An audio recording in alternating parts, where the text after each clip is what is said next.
Perfetto. Ok? Questo siamo concittadini dei santi e membri della famiglia di Dio. Sì? Versetto 20.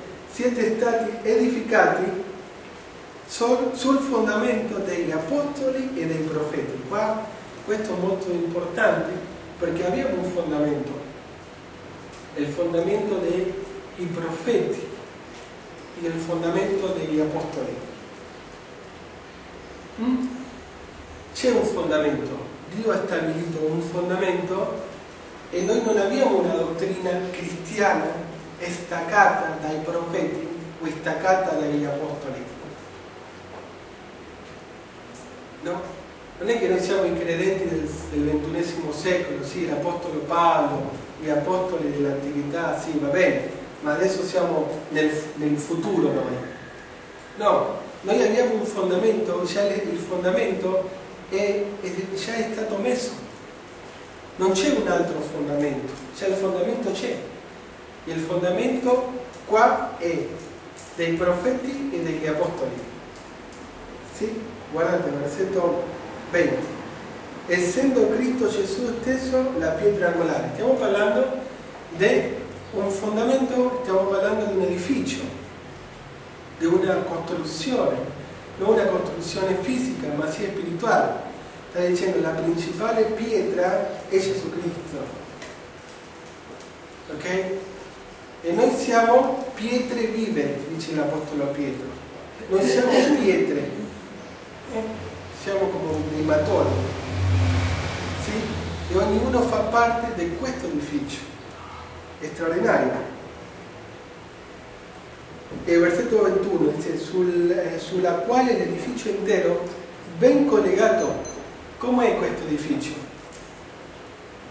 Ben collegato insieme, c'è un collegamento, c'è un accordo, c'è un stesso cuore, c'è un stesso amore, c'è una stessa fede, c'è una stessa visione, c'è uno stesso proposito. Ciò che credi tu lo credo io, siamo fratelli. Non è che questo tu la vedi così, io la vedo in un altro modo, no. La scrittura parla, guardate, versetto 21, l'edificio intero ben collegato insieme, siamo collegati, non possiamo essere staccati uno dall'altro, siamo ben collegati, sì? Si va innalzando per essere un tempio santo nel Signore. Questo edificio si sta innalzando, questo edificio è in edificazione, in costruzione, il Signore ci sta innalzando. Ma il Signore innalza la sua opera, non le opere umane. C'è un onore che Dio innalza te, innalza me, però lo sta facendo Lui, non è che lo sto facendo io, stesso, e per me.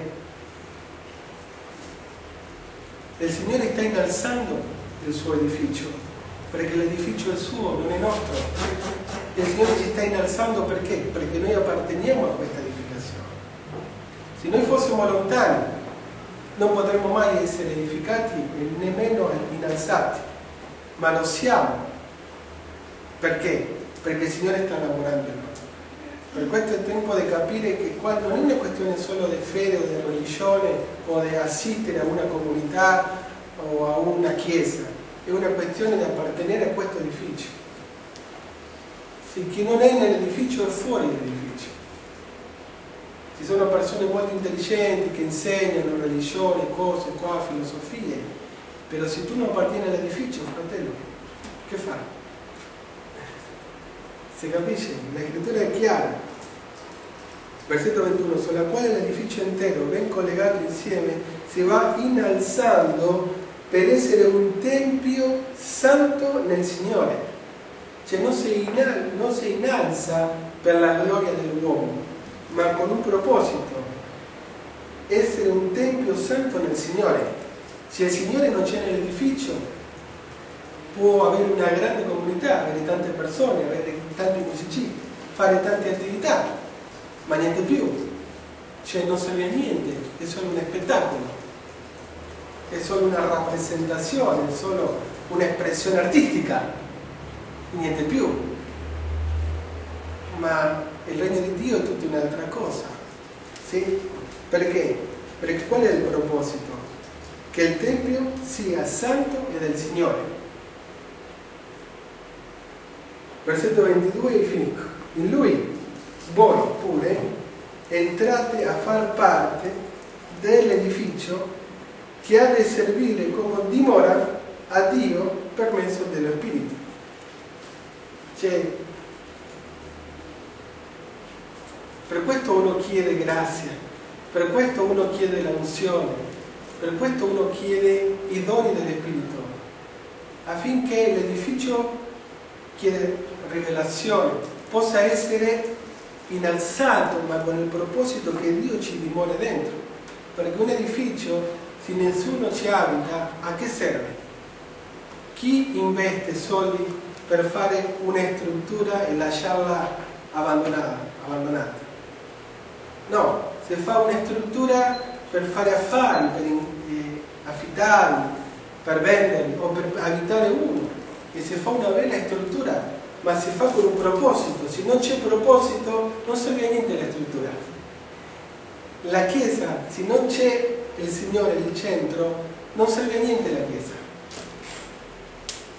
Perché ci sono altre istituzioni che possono fare di più con le persone. Una onlus, un circolo di conversazione, un club, possono fare divertire le persone. Ma la Chiesa non è per fare divertire le persone, è per preparare il posto dove il Signore possa abitare. D'accordo? Ma tutti noi siamo parte. Se Dio non abita in te, se Dio non abita in me, allora che faccio? Ma quando il Signore dimora in noi, il Signore investe e ci innalza. L'edificio viene innalzato, però il proposito è che Lui dimora. E per questo noi ci dobbiamo ruotare e dobbiamo dare il luogo a Lui, lo spazio a Lui, affinché Lui venga a fare la sua opera dentro noi. Per questo Gesù ha detto: chi vuole seguire me deve lasciare tutto, sì, deve lasciare tutto proprio, prendere la sua croce e seguire me. Questa è la vita cristiana. Cioè la vita cristiana non è metà e metà, vabbè, vediamo, proviamo, però Dio sa, no, ancora non sono sicuro, io non si sa mai, io ho lasciato, come diceva in Spagna, questo fratello che ministrava nel Ministero Apostolico Internazionale, diceva: sai, io ho sempre la mia barca, perché non si sa mai se questa barca arriverà a destino. Se non arriva, vabbè, almeno io ho la mia barca piccolina e sarò al sicuro. Ma nel regno di Dio non esiste così. Chi vuole guadagnare la propria vita la perderà, ma chi perde la propria vita per causa sua la guadagnerà. Così funziona, fratello. Se tu vuoi vivere, devi morire. Se tu vivi, sei morto. Ma se uno muore, in Lui viviamo. Perciò se noi ci portiamo da noi stessi e diciamo: Signore, io voglio fare parte dell'edificio, e il Signore ti fa parte, e sai che? Il Signore ti innalza e il Signore viene a abitare in te e tu mostrerai la sua gloria. Tu sarai un strumento e sarai una luce, perché la luce abita dentro te. Amen? Dio vi benedica.